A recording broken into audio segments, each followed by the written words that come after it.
Support WrestleTalk! Donate on Patreon. What the hell is going on with Ronda Rousey versus Becky Lynch? I'm Ollie Davis, this is Luke Owen, and welcome to the Raw Review edition of WrestleRamble, where, so WWE just threw a lot of stuff at the wall last night. We are once again, by the way, sponsored by beer. That's right, head over to beer52.com/WrestleTalk, I think. The link's in the video description below too, and that will get you a free case of craft beer, folks, but only for the UK viewers only. We'll be sampling this little beauty later on. But the main event, well, it was a storyline that ran throughout the entire night of Raw. They had a few storylines that wove through the entire episode. Usually that's a good thing. Didn't really do anything for me, but one of them was setting up the Ronda Rousey title vacation. She took a vacation from the title. Yeah, so the story last week was that Ronda laid down the belt, and we said on last week's WrestleRamble, so has she vacated the title? What's going on here? They didn't really offer much explanation on commentary either. And then Stephanie said in this show, Ronda vacated the title, so at Fastlane, we're going to have a match between Charlotte and Becky, and the winner of that will become the new Raw Women's Champion. I suppose it doesn't matter that they're both SmackDown stars, but hey, brand split, lol. You see, just in that one little announcement, you've already left out a few massive things. Did I? Because Becky Lynch, at the start of this episode, was suspended, and WWE were pursuing criminal charges against her. So in this one little bit where Charlie Caruso's backstage with Stephanie McMahon, and she says, "Hey, so what is going on?" And Stephanie's like, "Oh yeah, so we've so Becky's unsuspended.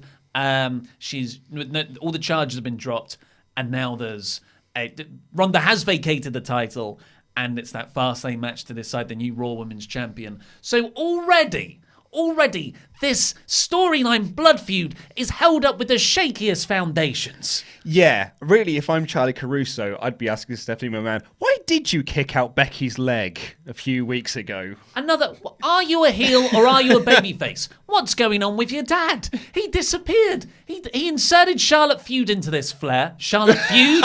Maybe that should be her name. That's her new gimmick. Charlotte Feud into this flair. Charlotte Feud all up in my flair.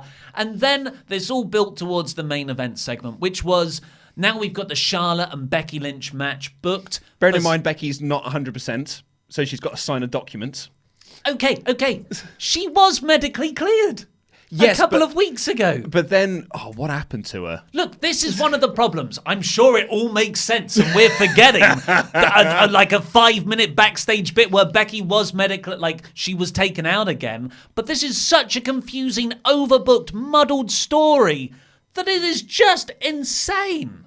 Someone did say, I think it was on the Wrestling Observer board, was just like, can we just reset this timeline to January 28th again when this feud was just about Ronda versus Becky and it all made sense?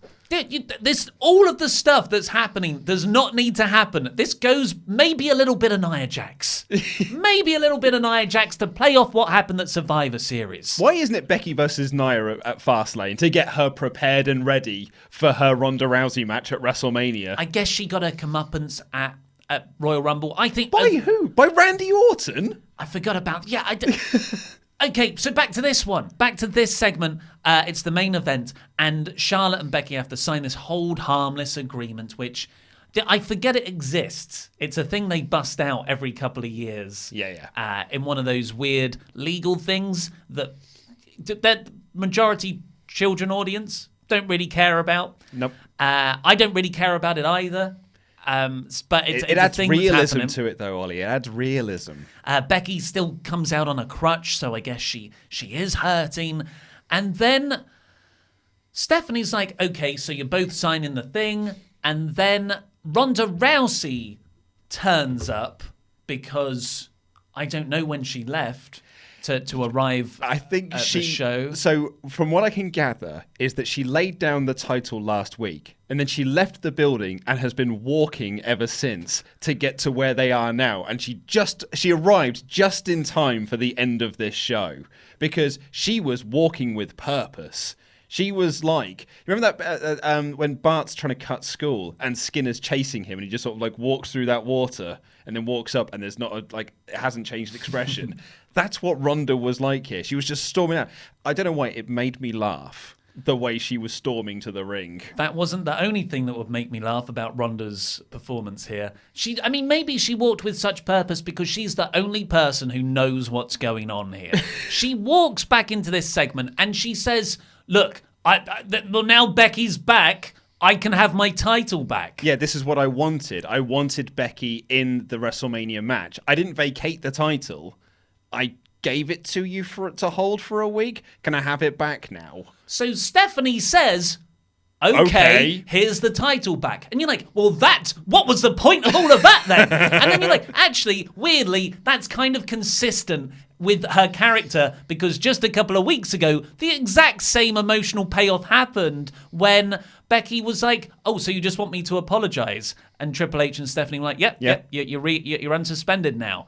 And so what was the point of that then? And why did you make Becky apologize? Look, this is one of those open goal feuds that has been set up since Survivor Series, long-term booking. We were like, this is, there's no way they can screw this up. There's no way they can screw up the NXT call-ups of Aleister Black, Ricochet, Tommaso Ciampa, and Johnny Gargano. But somehow, WWE managed to do it.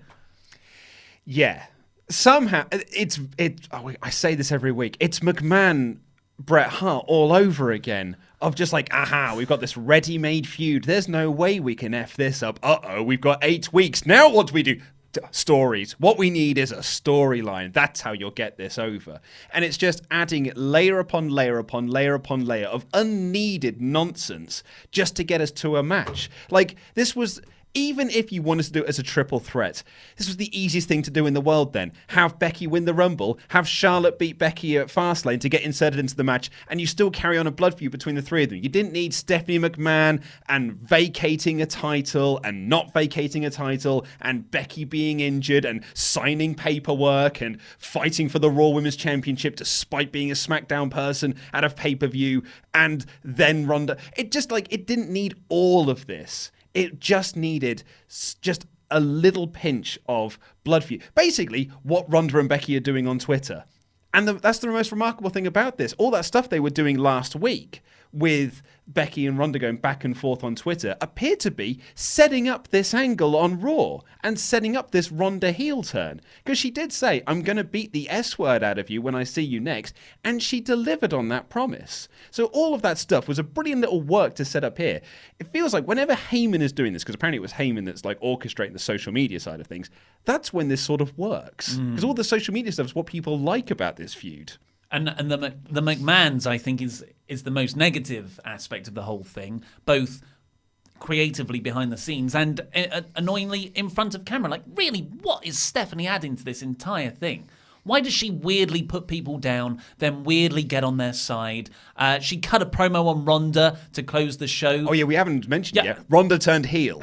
Ronda turned heel in all of this. So this is the promo that Ronda cuts when she gets back the title a week after kind of vacating it. So she says, I am onto the crowd. So that was the most clear indication to me that this was a kind of heel turn. I am not your dancing monkey, not anymore. Damn your fantasies. Damn the man. Screw the woo. And no more Mrs. Nice Bitch. And in all that as well, she was saying, I give you everything and you booed me in my hometown. This was a real, I'm turning heel on the crowd. I don't care about what you think anymore. I'm just going to come down here and kick some ass. And I'd say this was almost full-on heel turn. And the way that Stephanie cut the promo afterwards on Ronda made it seem like, so Stephanie is definitely a babyface and Ronda is definitely the heel. I've been saying Steph's been a babyface for weeks now because I'm almost certain she is. I am 95% sure she is the babyface in this situation. And Ronda is now the heel. And it's now it's the WrestleMania feud from last year, only the roles have been reversed. Look, I like the idea of Becky Lynch being sort of the people's babyface, and you've got Charlotte as this corporate champion. Corporate heel. And then you've got Ronda Rousey, who was getting... anyone who's not Becky's going to get booed. And Ronda was starting to get booed in this feud, it makes sense for them to turn a heel. I think that's a very smart move. I've got an issue with how muddled and overbooked everything else has been. And now you've got Rousey as an anti-corporate heel, which is quite an interesting dynamic and a good way to just not replicate the Charlotte thing. Like, you wouldn't want both Rousey and Charlotte aligned with the McMahons to take out Lynch. That would be the worst possible thing that could happen. But yeah, should we just try and recap everything that's happened since Royal Rumble, which I just assumed was 2 months ago. It was 5 weeks ago. Yeah. The other thing, so this show overall felt like the Raw team or WWE woke up on Monday morning and were like, oh man, well, Fastlane's in 3 weeks, so we really need to pepper out what we're going to do for it's Sunday? Uh-oh. Well, let's just condense all of those 3-week stories into one episode here. We got 3 hours. Hey, we can do it. February's a short month. It always catches me by surprise. It catches you out. They had Elimination Chamber as well. Yeah. Okay. Becky wins the Royal Rumble. Yes, by not being entered into the Royal Rumble. She then entered Fit Finlay entered her in, and then she eliminated Charlotte last. Because she wasn't medically cleared. Then we had a couple of weeks. No, she was medically cleared. She fought Asuka early in the night. Oh, good point. But so she wasn't medically cleared after that. No, because Nia Jax injured her in the Royal Rumble. After she eliminated Nia Jax, she beat her up on the outside. Yes. And then she won it with one leg. And then she wouldn't, and we liked the feud back then. This was a nice idea playing off when she wasn't cleared for Survivor Series. So Becky was saying, we were so positive about that because it was such a really nice character beat for her. And there were loads of ways you could read it. The McMahons weren't said she had to get medically cleared. Becky said she wouldn't. And so she was suspended. So she, was she suspended then? So she indefinitely suspended. And then I'm trying to remember, right? Because she was having the promos with Stephanie and Triple H. That's when Stephanie kicked out her leg. Yeah. And then the following week was when they said, "Oh, you are medically cleared, so now you get your match." Because Becky got checked out by her own doctors and WWE's doctors. And then they said the suspension is lifted. One more thing, though, you've got to apologise to us. Oh, and that will unsuspend, or that's how you get your match back. Yeah. Okay. Right. And then she does apologise to them, and then Vince McMahon comes out and replaces her with Charlotte Flair anyway. Yes. Which really, what's the point of the Royal Rumble? That has not been addressed, really, and how all that undermines the structure of the year. And then we get Charlotte Flair. So Becky is then suspended by Vince McMahon. Yes, off the back of that for 60 days. So she can't be back until after after WrestleMania. Yeah, and then Becky jumps the barricade and elimination chamber, and she beats up Ronda and Charlotte. Yep, and she was injured at that point because she was on the crutch. And then she gets arrested. That was the week after. Was that okay? So she's arrested. And then she's suspended again. And then because of that, Ronda lays down the title. Yes. And then the week after, it's vacated. And yeah, so it didn't need to be this way. It really didn't. But at the end, what were we expecting? I guess that's the only way to look at it. It's what were we expecting?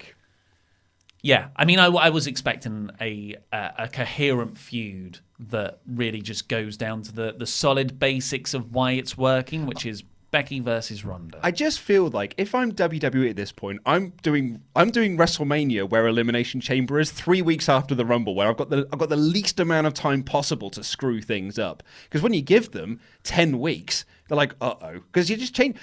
It really annoys me that people kept saying to me, oh no, they are following up on Stephanie kicking out Becky's. Are they? It's never been mentioned since. They just add things in and then drop them. Last week's with Ronda laying down the belt felt like it was going to build to something else. And then it just felt like, no, we're changing our mind now. She just wants her belt back. Okay, cool. Here you go then. Yeah, that's one of the problems. So that those 4 weeks of TV was so overbooked and there was so much going on. And it really took away from the seriousness of it all. And it just made it so pro wrestling and unbelievable. And loads of other bits added in, like the McMahons and Charlotte. And then this week had, at least 3 of those crazy weeks in 2 segments. Yes. So it was so muddled. And just to cap it off, you had the show running short because from what it seemed to me, Ronda just rushed through her promo And didn't she have just rushed through it? She garbled all of those words. Yeah. And said them as quickly as she possibly could. Although Meltzer said on Twitter that the show was designed to be that way. It was designed to have the Stephanie promo at the end so she could close out the show and put over the fact that it feels like... So the promo that Stephanie cut at the end of this show was just like, who does Ronda think that she is? Ronda is going to get what's coming to her after WrestleMania, which suggests to me that's how they're going to write Ronda out of storylines after WrestleMania, because the reports are she's leaving after WrestleMania to start a family. So they've done this to set up that Ronda won't be around. So like once she loses the title at Mania, Stephanie can suspend her, and that gets Ronda off TV until we need her back in October or something like that for the Fox deal. So that's what I figured the Stephanie promo was there for, is to sort of plant some seeds that are going to grow into storyline plants down the line. Do you know what the most crazy thing about this Ronda Becky situation is? I can give you so many. Okay, well I'm going to add another little, a little more to your worries and your concerns. Great. I would say 4 weeks ago, let's say, you and I would say on this show, and Fakador would say it, and I think a lot of people would say in the comments, there is no other match that can headline WrestleMania at this point. There is no match that could headline WrestleMania above Becky versus Ronda versus Charlotte. It's the most important feud in WWE right now. It's the feud that everyone's so invested in. And just like now, just a few weeks later, we're sitting there going like, actually, Kofi versus Bryan seems like a much hotter feud right now, and this Becky Ronda thing is actually probably middle of the card. It feels a bit cold now. I think injuring Becky, while I really liked that for those first 2 weeks, where Triple H was just like, you're faking your injury because you're afraid of failure. You don't want to get cleared because you don't want to be embarrassed at WrestleMania. Then a week later, he was a babyface and said, no, we really like you. We want to put you in this match. Yeah, and at the same time, you've got the other side of that argument where Becky doesn't trust the WWE doctors from Survivor Series, but when they cleared her. And then they said, "Oh, but to get reinstated, you just have to apologize." That was the suffering succotash moment for me. I think I even said it at the time. I was like, that concerns me because that is not what Becky's character is, and that to misjudge something so bad makes me think WWE doesn't know what Becky's character is and why she's so appealing to us, and it has cooled off her momentum and being. Like, there's only so many walkthroughs the crowd when you're suspended or arrested and hobbling all the time as well, not being able to wrestle. It has derailed her momentum considerably and, like you said, cooled off. Yeah. Someone on our Patreon said that she's cooler than a Vanilla Ice song. Which is because that's both because he's cool. I think more because he had a song called Ice Ice Baby. Right. Not that Vanilla Ice was cool, although 1991, Luke Owen would tell you that he was the coolest. So, I mean, to me, the Stephanie thing looked rambled. Even if it was planned, it came off as just weird, because why would you put that there as one of your closing visuals when the important thing here is Ronda effectively turning heel on Becky and Charlotte watching on? Like, that's the most important thing. Don't cut back to Stephanie. And then it cuts back to Ronda on the second turnbuckle celebrating. And just to cap off what was just a complete lunatic last 20 minutes where everything was thrown against the wall and it felt like it was just being made up on the spot. You had a guy, probably a producer, off camera just shouting, "Tell her to hold the title up!" Right, he literally goes, "Ronda, hold the title up! Ronda, hold the..." Like, loudly as he possibly can. And I was like, that caps it off for me. That's what an amateur hour of just basic storytelling. No, I was really disappointed. You see, that's why you have NXT. You need to know where the hard camera is. Ronda missed all of those classes because you went straight to the main roster. Maybe Vince has got a point. The WrestleRamble is, of course, sponsored by Beer 52. Head on over to beer52.com/WrestleTalk to get your free case of craft beer. Hello, Steve Austin. Where I've just opened to sample this. I mean, it smells nice. Well, a little fawn. Lovely little session IPA. It has spunked over my hand there. Session IPA, so it's 4.2, of course. Tasting notes. An easy-to-drink American-style session IPA brewed with 100% Irish malt for a pale, very clean base, layered with mosaic hops famous for their ever-changing fruity aroma. The flavour is fruity hops with aromas of blueberry, passion fruit, and grapefruit, well-balanced with a mild, lingering bitter finish. Now, I know you're not much of an IPA man. No. But where do you sit with this? Well, it's nice. I love me an IPA. It's weird because tastes only happen in my mouth sometimes when they're told to me. So when you said grapefruit, I was like, grapefruit. And you said blueberry, I was like, blueberry. You could have said chocolate espresso. Yeah, chocolate espresso. There is actually part of this that does taste like alcoholic lilt. Yeah, it's very tasty. I'm a big fan of this. Haha, it's a Raw review looking jacked, man. The actual episode was kicked off by Roman Reigns, who came out and, everyone's still on his side and being very positive towards him. Even I. Yeah. I was excited to hear the Big Dog's music. Yeah, no, it was nice. And Roman came out. I think he's just enjoying being out in front of the crowd again. He's kind of like soaking it all in, taking his. They've got 3 hours to fill, so you can take as long as you want to make your entrance, Roman. Most people are watching during this first hour anyway, so you take your time, lad. Ronda's got a promo later, so fill as much as you need to at the start. And they recapped everything that Roman went through last week with his announcement about being in remission, which of course, Ollie Davis is all a work. It was all just one big work, mate. And then how he and Seth then saved Dean later on in the night against Elias in a segment that'll sort of pay off later on in the show.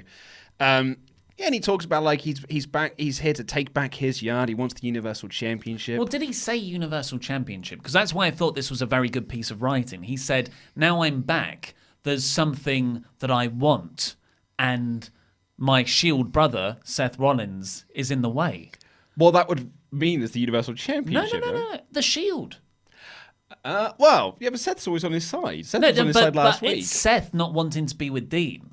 That's the problem. I see what so you're Seth saying. Rollins comes out and he's like, and Seth Rollins playing up all the, hey, Brock Lesnar, I'll use your inspiration to beat him, and then maybe we can have a little rough and tumble afterwards.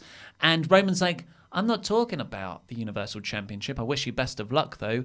When I had leukemia, it sort of made me reevaluate my life and what's important. And what's important is spending time with the people that matter most. I want to get the band back together one last time. One last time. They were very clear on that throughout the show. This will be the final time that the Shield are a tag team. Yeah, because last time is very final in wrestling. Yes, absolutely. There are so many examples of something happening for the last time, and that is obviously the last time it's ever happened. Yeah, wrestling last times, comic book deaths, rap absolutely. Retirements, gimmicks. There are some things that just always stay that way. Yeah, this will be the final time. But they were very much just very knocking the nail on the head, saying this is the final time that the Shield are going to be a tag team, which will be announced later on in the night. And they call out Dean. Dean comes out and he's looking a bit sort of questionable with himself. He's not sure if he wants to rejoin his brothers. But before he can say anything, Elias pops out and knocks him on the back of their head with a guitar. And as I've written here, Ambrose sells it like he's been shot. Yeah. Like the grassy knoll. He's having fun. And Dean limps off before Reigns and Rollins can really say anything. But, oh boy, they'll say stuff to him later. This cuts back to Charlie Caruso with Baron Corbin's mid-card of Evil backstage, and they claim to have beaten them the last time. Well, Drew says that he broke the team up months ago when he was part of the Dogs of War with Braun and Dolph. And they lost all of those matches, right? Yeah, and didn't they drop the titles to Dean and Seth? Yes, the night that Dean turned heel, yeah. But I guess you broke up the Shield that way. I don't know. It was stupid for them to say, and they lack all credibility anyway. And then they came out for a 6-man tag against Braun Strowman, Kurt Angle, and Finn Balor, which happened less than a month ago. This is when I had a sudden worry that, this is going to feel like a very repetitive episode of Raw, which was not helped by the following match either. So this was fine. This was a fine match. 6-man tags always have an element of fun, especially when Balor's in there and Strowman doing his run round the ring. That was the thing that cost them, because Bobby charged Leo Rush into the Timekeeper's area. Braun charged Leo Rush. Yes, yeah. And Bobby dodged out the way, and Braun squashed poor little Leo Rush into the barrier, and they all died. And then Bobby got into the ring and speared Balor, because of course you did. Are we doing the Angle retirement storyline? Has it just been dropped? What about the Intercontinental title? Well, it's not being defended at Fastlane. This is just... Look, I am not into the mid-card heels. But at least, the Braun, Angle, and Balor stuff, at least kind of give them some momentum coming out of this. But it felt like the promo they cut beforehand, Bobby was sort of cutting a promo saying, like, I'm going to get my Intercontinental Championship back. And it felt like that Drew still wants to retire Kurt Angle. So maybe they're just like, those storylines are still there, but they've got the Shield to deal with first. So maybe they'll pick those storylines back up after Fastlane. Which is great. Yeah, I fully expect that to happen. But to me, the viewer, that makes it sound like these feuds aren't important. These are second to the Shield. Which, is true. Is true, really. Pretty much. But, there must be a way to book all of this without making one feel like a plan B or a cheap version. So I was just going on to Fastlane to see if we had, if they'd announced Finn versus Bobby for the Intercontinental Championship at Fastlane. So, I was about to say to you, I bet you they'll announce on Thursday on social media, and we'll have already recorded the predictions video. Yuck, yuck, yuck. And then I remembered that Bobby's in that 6-man tag. He's in the 6-man he couldn't have that match anyway. So the heels keep beating up Balor and Angle afterwards. They do the chokeslam spot onto the steel steps on Finn. Oh, he hit his head hard as well. It was happening, and I just thought, oh, okay, so Reigns and Rollins are running down? Right, I was like, where's the Shield? Where are the Hounds of Justice? You don't need Ambrose. You can still tell that story, because one of the narrative threads was Seth and Reigns trying to get Dean back on side. But, yeah, it felt really... It made Seth and Reigns really look like dicks, I was fully expecting, all right, we'll hit the musical hit, and they'll run down, and that'll set up something they can do later on in the show that will build up to the match at Fastlane. But no, the mid-card of Evil just completely killed poor Finn Balor and chokeslammed him on some steps, and then they stood tall. Which makes sense if you're pushing a big Shield match at the pay-per-view this Sunday. That end bit, that visual makes sense. But all the story and the build around it, it undermines everything. Yeah. So, also, I wouldn't have done it to your Intercontinental Champion, but, I know. The title means nothing for him. After this, we got it was a backstage Heavy Machinery promo that played a clip from earlier on, probably from WWE.com, and the Ascension are mocking Heavy Machinery with the B Team and Curt Hawkins and Zack Ryder in a locker room. Yeah, it was proper heels. The Ascension were yucking it up with their own jokes. Victor was really good. Yeah, and being he likes weights. He's a dumbbell. Which I quite enjoyed. Yeah, that Victor was good in this segment. I don't get why Ryder and Hawkins were there. I never saw them as heels. They're not, but you have to set up the gauntlet match for later on, mate. Yeah. It's just fitting square pegs into round holes, jamming it all through the booking meeting. We've got 3 hours to fill. But this cuts back to, I think it was Charlie, saying, so how do you feel about all those horrible things, you stupid man? You're ugly and smelly. What do you think? And Otis delivers his line, not in his usual eccentric style, but just that hurt my feelings. Yeah, and Tucky says that Otis will hurt those that hurt his feelings. I thought... Otis is, of course, always good value for money. His delivery of this line, made for the first time, beyond, they're fun to watch, made me go, I want to see him get his revenge. Yeah. I was genuinely... I thought that was a very good bit for Otis. Unfortunately, it didn't pay off, and it made them look a bit rubbish. Natalya took on Ruby Riott next. Crowd were completely dead. Natty wins. Yeah, in minutes. Yeah. In minutes. With a shock roll-up victory. Good job, Ruby got the rub from that Ronda feud, eh? And then they can't even give Natalya a focus on her win because Lacey Evans does her half walk down to the ring, half walk back. This gimmick sucks. this, like, so Kenny McIntosh was saying on Twitter last week, he's like, I love seeing people get worked up about this Lacey Evans gimmick. It's really great. And I'm like, no, people are getting worked up because it's going nowhere. It's just taking up time on TV and not building to anything. She's just doing stuff. And it's not getting her over, and now they're calling her the Sassy Southern Belle. Great, I'd love to see some character from this Sassy Southern Belle other than I walk for a bit, then I walk back, and nothing ever comes of it. Nothing ever comes of this. Yeah. It's fine to do this it's fine to do this pretty boring idea for a week, 4 weeks, but now it's been going on for... Feels like a long while. time. And that's off the back of the vignettes that were running for a month as well. It's just endless. But didn't actually... It felt like it's been doing this for a long time, but didn't it only start at Elimination Chamber? Or was she doing it before then?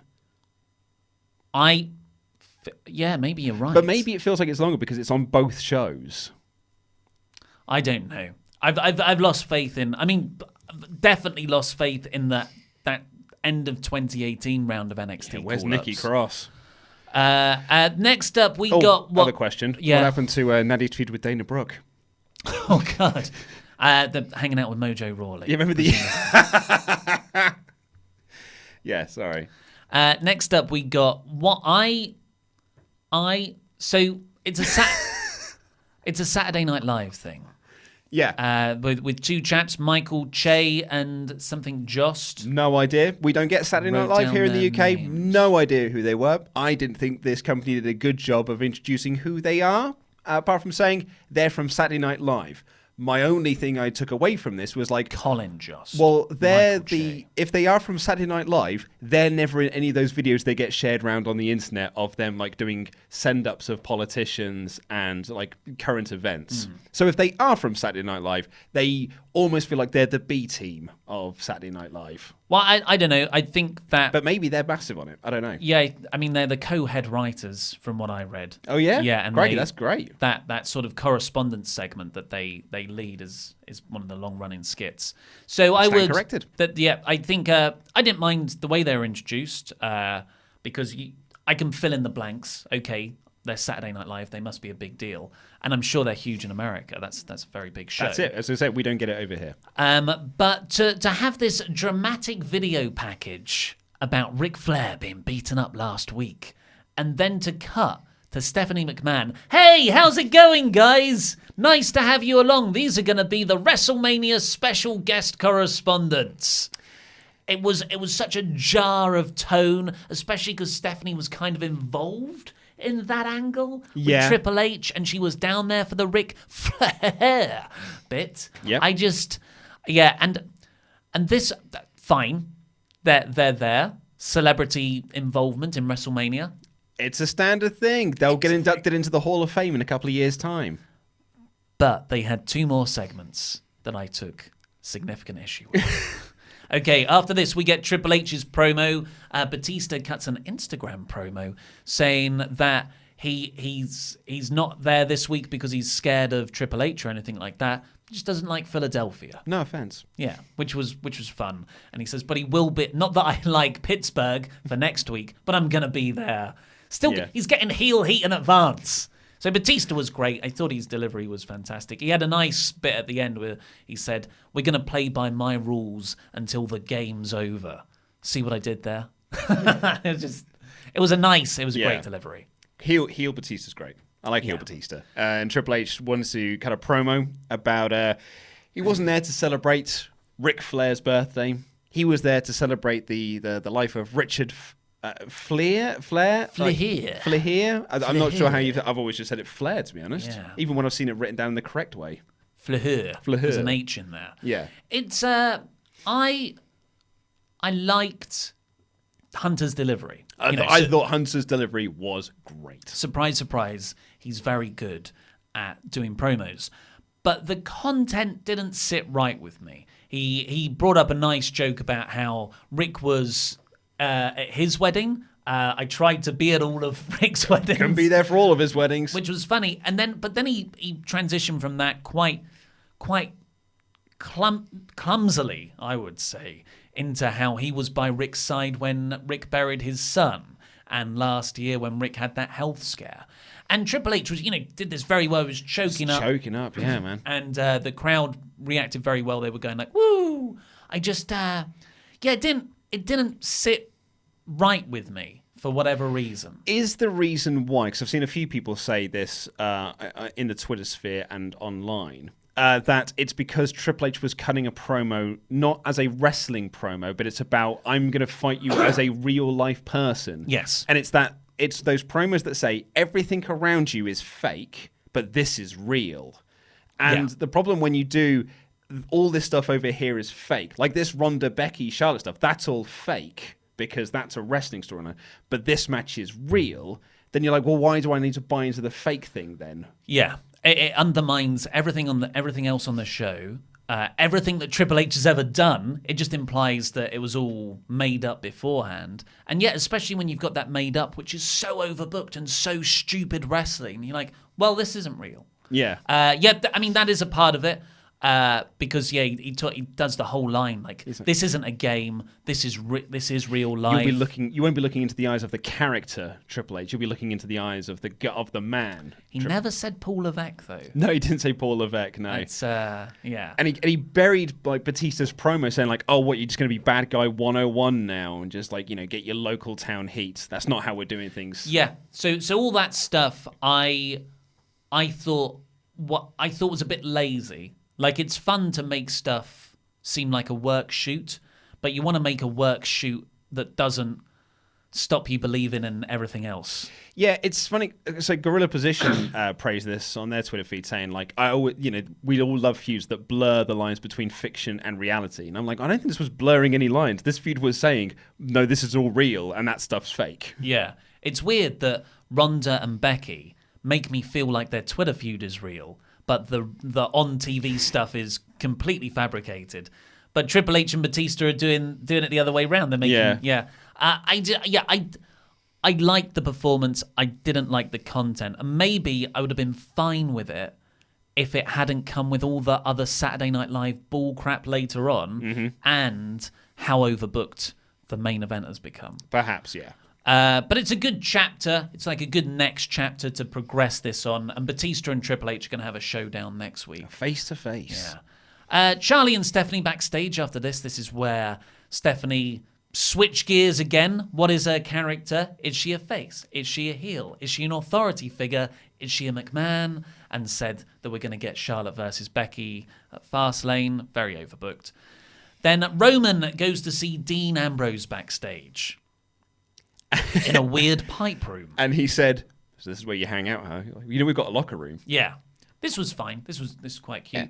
And I like that Roman said, you can talk to me about anything. You and I, we can talk about anything you want. If there's anything that's on your mind. And Dean said, I've just got to get ready for my match. And he walks away. Then we got Heavy Machinery in the gauntlet match. I'm going to put this out there. It wasn't as good as the SmackDown gauntlet match a couple of weeks ago. No. The crowd was so dead. God, weren't they just? And the B team, Hawkins and Ryder, the Ascension, yeah, those are guys you can beat. But I don't know if you want to beat them all right from the get-go of the feud, one after the other. Like, where do you go from here? Well, that was what I found really odd about this, is that this feud was set up last week between Heavy Machinery and the Ascension, and then Heavy Machinery beat the Ascension, probably the easiest of the three, and they did it second. Yeah. So, all of the feud you're building up came in the middle of this gauntlet match, and you ended off with them facing off against Hawkins and Ryder, where there is no feud or storyline. Yeah. It was. Heavy Machinery are cool. That they didn't get over, really, apart from the Caterpillar. The Caterpillar's the only thing that's over of their act. The Bushwhackers shtick is not getting them over. No, and I feel like it didn't get Heavy Machinery over, and it definitely got the bottom card of the tag division under. Yeah. So there's this, if you want to try and get people over, you need to be able to beat people that are on your level or above your level. And this was Heavy Machinery beating teams that are way below their level. So really, it's not getting them over. It's dragging them down to the same level as the bottom of the barrel main event style guys of WWE, where EC3 is now, where EC3 is on main event losing to Apollo Crews.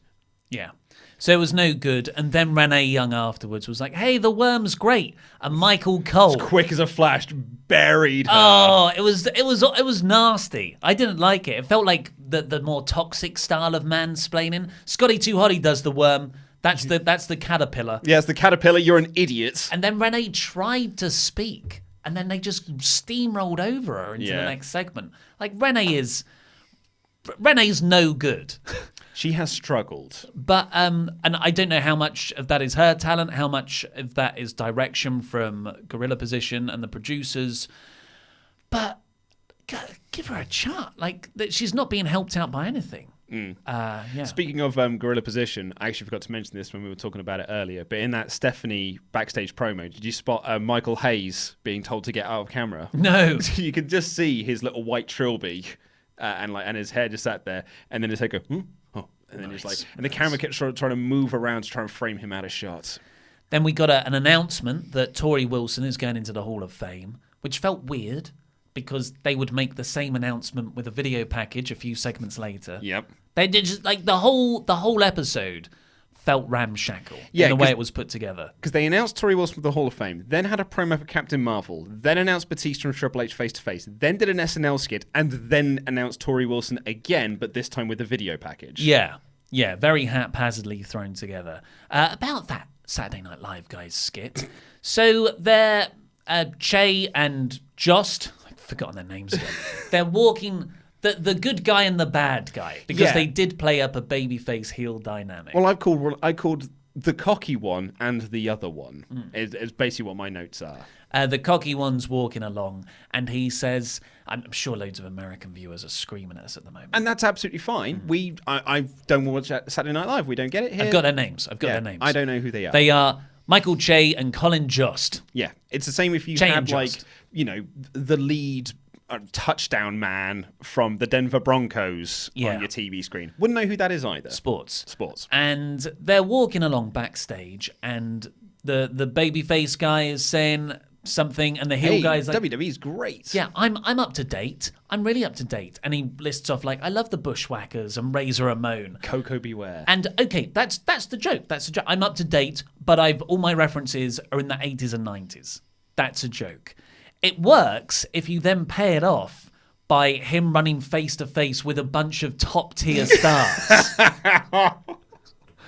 But what happened instead... I confused this with the other segment, so yeah, sorry. What happened instead is they walk past EC3, a complete nobody at the moment, who's looking at himself in the mirror. With a bottle of... Well, that's an old trick where you spray the baby oil over yourself. Oh, is that what that was? I thought it was like window cleaner. Like, for the mirror. That's what I thought it was. No, it's to oil yourself up. I see. You've got to hang out at the bodybuilding shows more. I guess so. And then they walk past Titus O'Neil, who wanted to get a picture with the babyface one, and then No Way Jose did a conga line through them. And I'm like, yeah, WWE's crap these days. I want Razor Ramon. Yeah. There was a segment like this at WrestleMania a few years ago when people were talking about like, oh, wrestling's a really weird place. And then they had like all the crazy old wrestling gimmicks kind of like run through and walk past everyone. And it was meant to be like, oh, look at that gimmick. That was funny. Yeah, I remember that one. Yeah, that was funny. And it was played up to be like, God, wrestling is weird, isn't it? But that's not what this segment was played up to be. I think this segment was meant to be wrestling is weird, but also look how cool they are. And I don't think that certainly didn't work. I think that's the point. It wasn't funny, and it made the thing that I watch every week look uncool. So I think it failed on both counts of whatever they were trying to do. Yeah. If you're using celebrities to bring in your general audience of people who are like, hey, I know who those two are from Saturday Night Live. What was it? It was Donald Trump's kid called it S and L. It's confusing the N for the anyway. From S and L. And so they'll watch the show and then be like, oh, I wonder what they're doing. And then you see these crazy characters, I don't think it's going to make you go, I'm going to stick around and watch more of this. And also, oh yeah, that guy I really like, he's in he's in this WWE thing. I'll watch that. Oh, the guy I like doesn't know what WWE is, so why should I care? Then we got the full Tori Wilson Hall of Fame video package. I called it WWE's remake of Benjamin Button because. Again, she's aging backwards. She looks younger now than when she did in the noughties. As I said in yesterday's news, she's the female Paul Rudd. Yeah. And then we got the Charlotte Flair backstage promo, where she's very good as a heel, as always. Great as a heel. She said that the universe are going to bask in her glory. I was like, someone get Keith Lee on the phone. Gimmick infringement. He's just got new theme music with it in. Bask in his glory. For he is limitless. Love Keith Lee. He's so good. I think she said something like that before. Then we get Seth going up to Dean Ambrose, asking to reunite the Shield. Seth tried his best with this dialogue, but there's only so much you can do when you call someone your wrestling soulmate. For podcast listeners, that was Ollie Davis headbutting the microphone in frustration.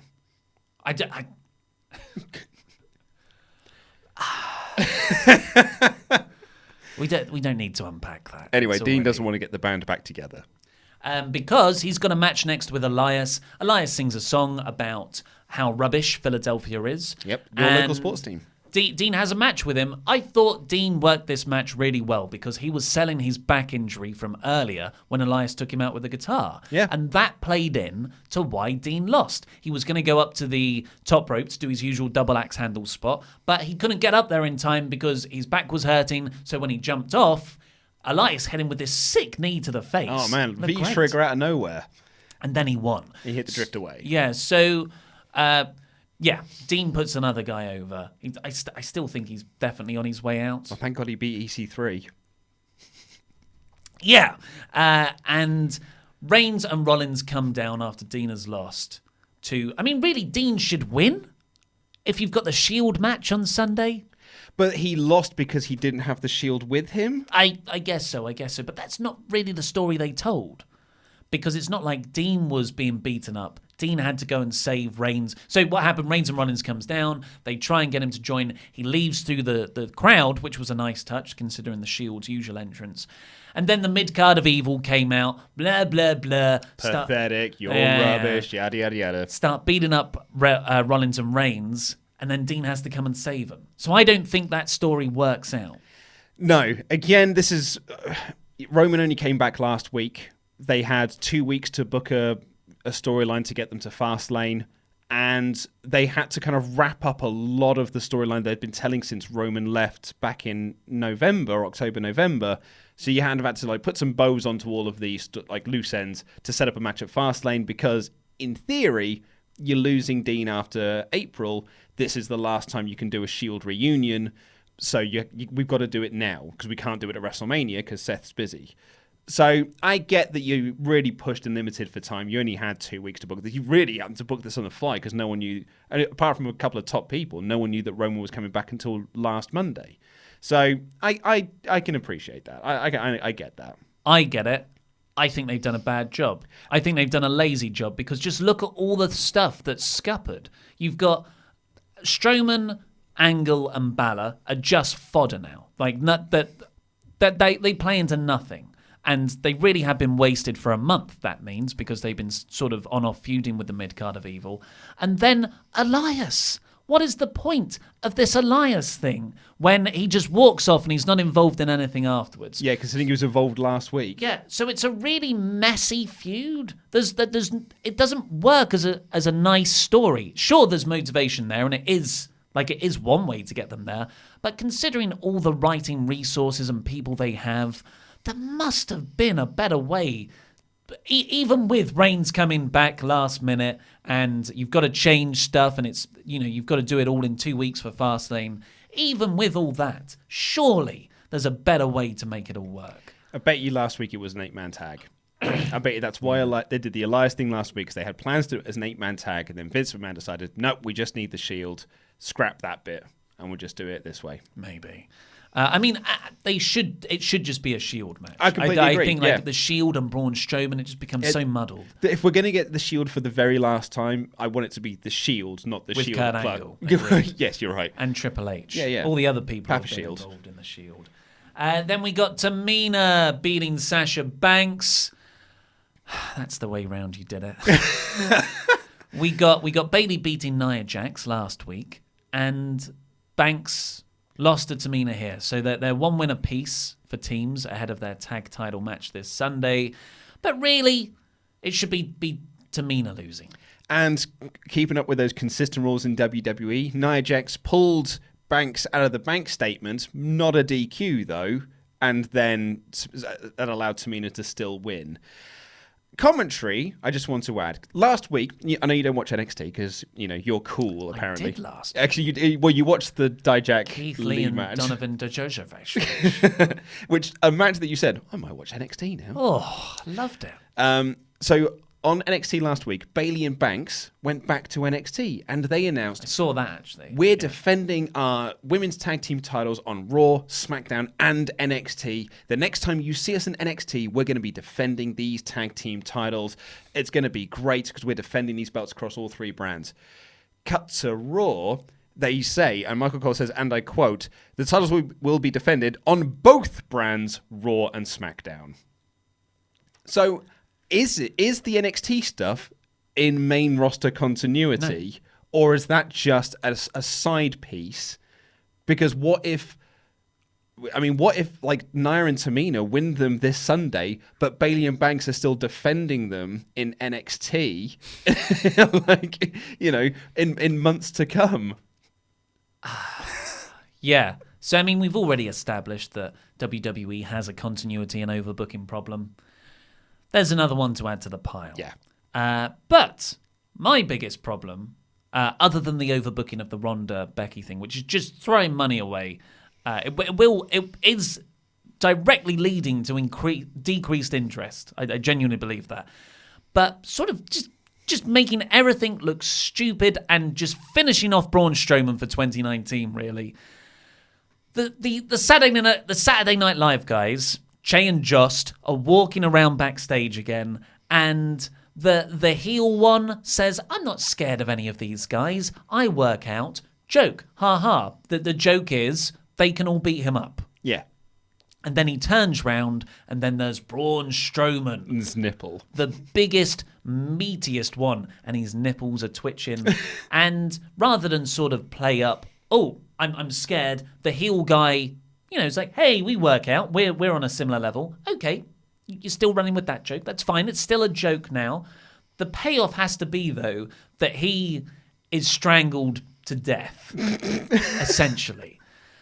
But what happens is he asks Braun, hey, is any of this even real? Which was what a question. So stupid. Why would you put that on TV? Why would you do that? Like, especially if the idea behind the Saturday Night Live guys is to bring in some outside viewers, and maybe there's an argument for asking the question that they're thinking, but also it's a question that can never really be. We all know. Well, Triple H answered it earlier in the night. His feud is real. Maybe Braun's fake. Yeah. We all know that wrestling is predetermined, but I do not want that brought up. On Game of Thrones, you don't have people going like, well, this is a set, and that's CGI, and none of this is real. We're all actors. No, they all pretend like it's real. They are acting, and they are within this fantasy realm. So when you watch it, you get sucked into this fantasy realm with them, and you don't see, I don't watch Game of Thrones. Kit, what's his face? The one from Knight Rider. Kit Harington, whatever his name is. Him. I don't see him. I see the character that he plays, whichever one that is. Yeah. This is not Ingrid Bergman either in the 70s. This is not metaphysical deconstructions of the on-screen product.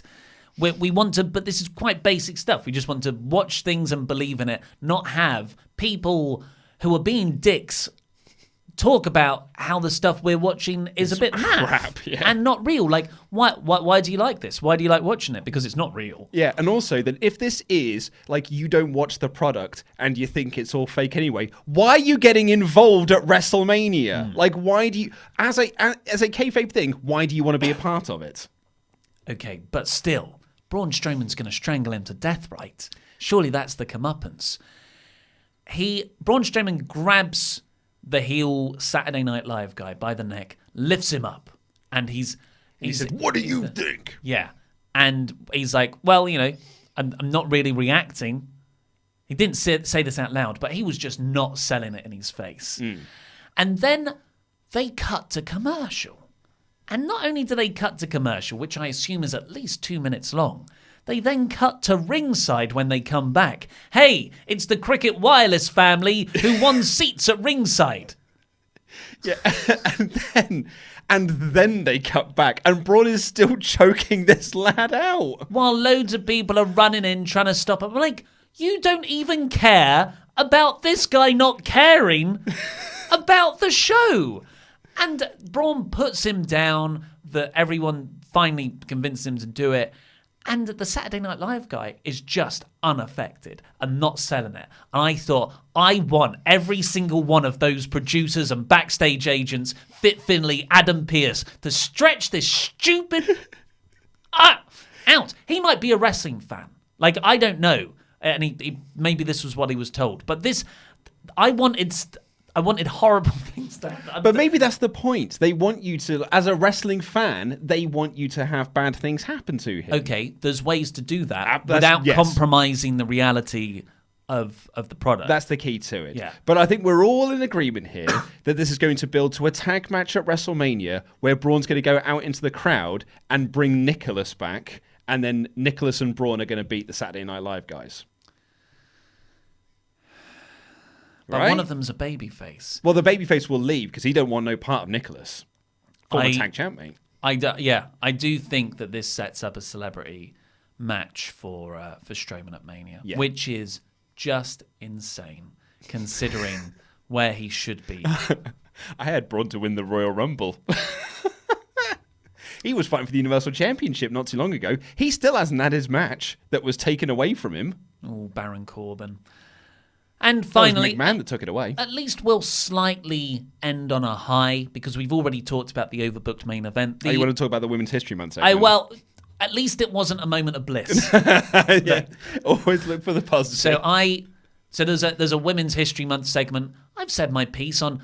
My hate is blind. I hate all history months for various identity politics. Okay, I think it's not hate. I don't like WWE's use of it.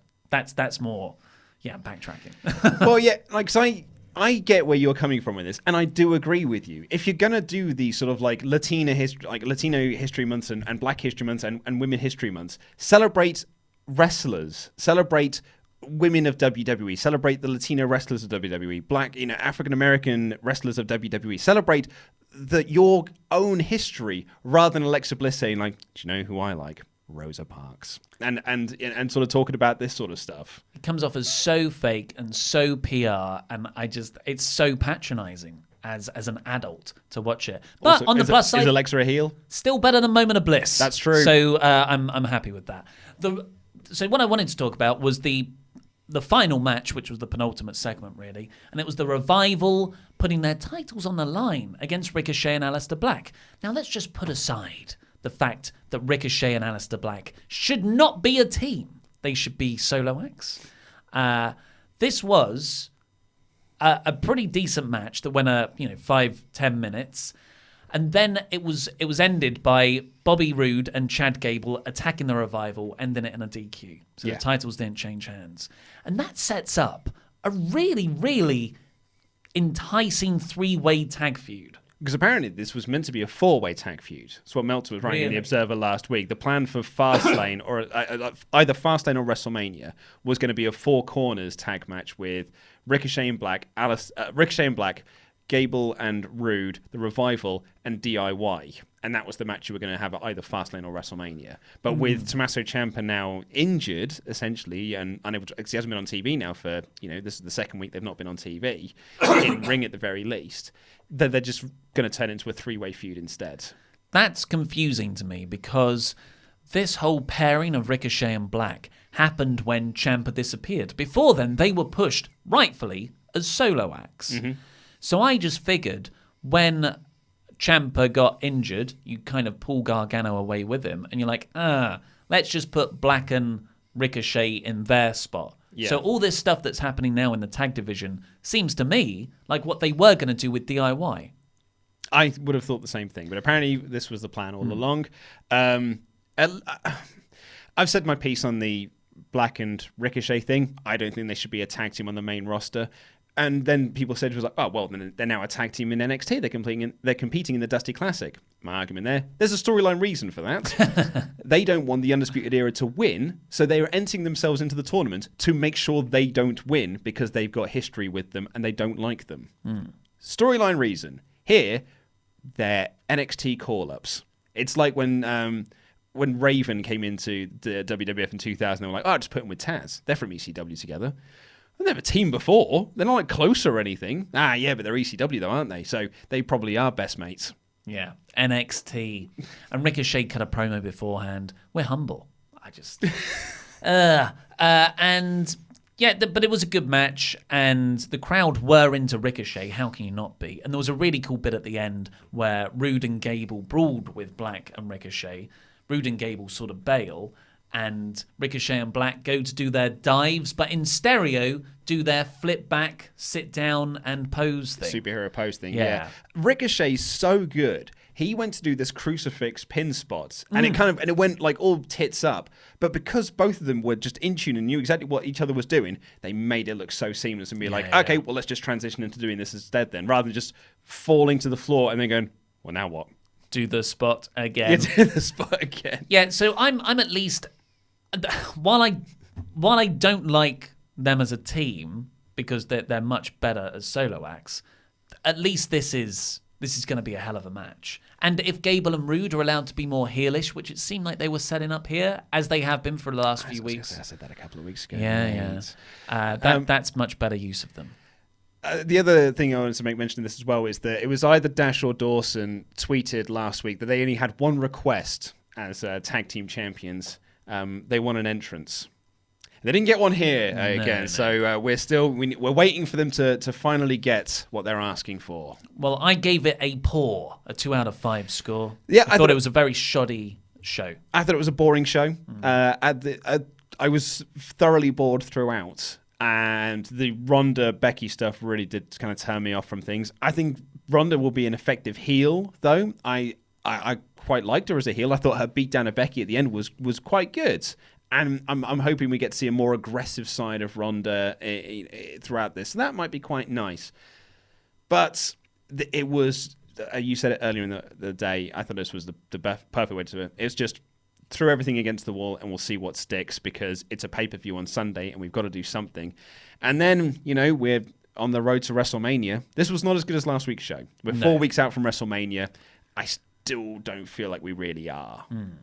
But let's do some Patreon shout-outs before we wrap up here. Thank you, Paulie Dangerously Jarman. Good, one of our longest-running ones. The Craftsman, Blake Carpenter. Whoa, there he is. The $100 Man, CD Horvath. Oh, yes. Kratos' Forgotten Son, Chris Petrou. Is that right? It might be Petrou. We did this the other day. That's right in our... Petrou. I think it's Petrou. Christos Petrou. Yeah, but he did say in that email he's just going to call himself Chris because we did it so poorly last time. That's fair enough. You've changed your name, Phil Stopford. L, did he request this? Yeah. He's done this on purpose. And I'll be honest, I gave it to you on purpose so you could do here, and I've given it to Laurie to do as the bumper. El Seguente Top Model de Gran Bretaña. El Seguente Top Model de Gran Bretaña. Phil Stopford. Woo! That's Britain's top model. That just means Britain's top model. That's right. The event's known as Chris Anderson to decide the best in the world. Whoa, yay, Chris!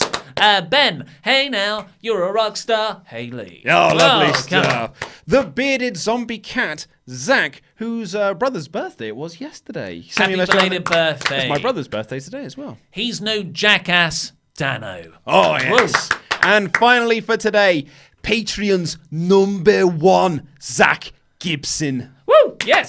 That's all Lovely. we've got time for today. Please click the videos that have just appeared on the desk to catch up with the latest WrestleTalk awesome things. This button right here, which will get you your own shout-outs. And beer52.com/WrestleTalk to get your free case of craft beer, UK viewers only. I've been Ollie Davis, this has been Luke Owen, and that was Rambling.